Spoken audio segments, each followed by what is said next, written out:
นั้นที่เฮาสองได้สบตามันก็เฮ็ดให้ก้อยนั้นได้หูและเข้าใจ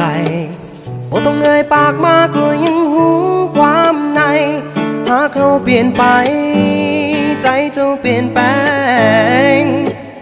แต่เมื่อมาวันนี้คำว่าฮักฟังเปลี่ยนไปแววตาที่มันคงเหตุใดมาเย็นสา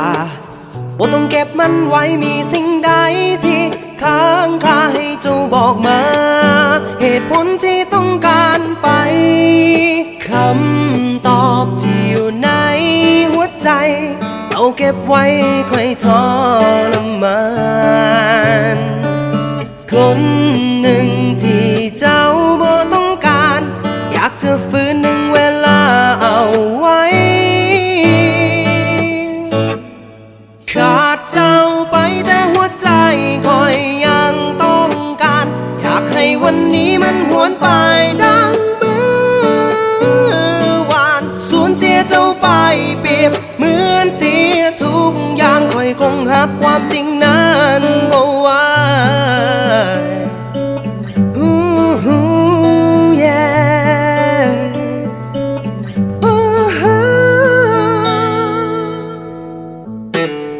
เวลาที่เหลือก่อนที่เจ้าจะจากไป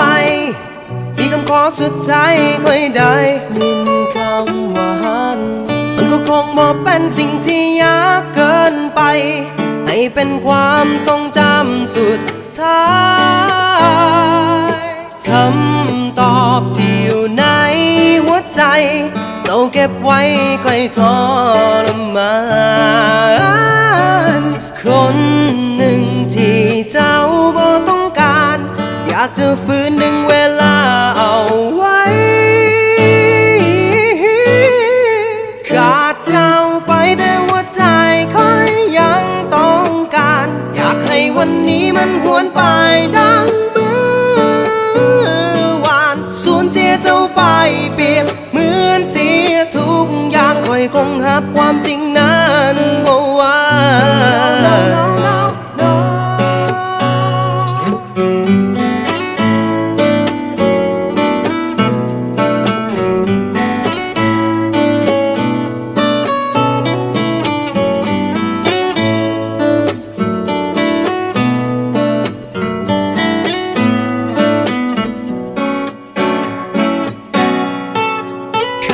เจ้าไปแต่หัวใจ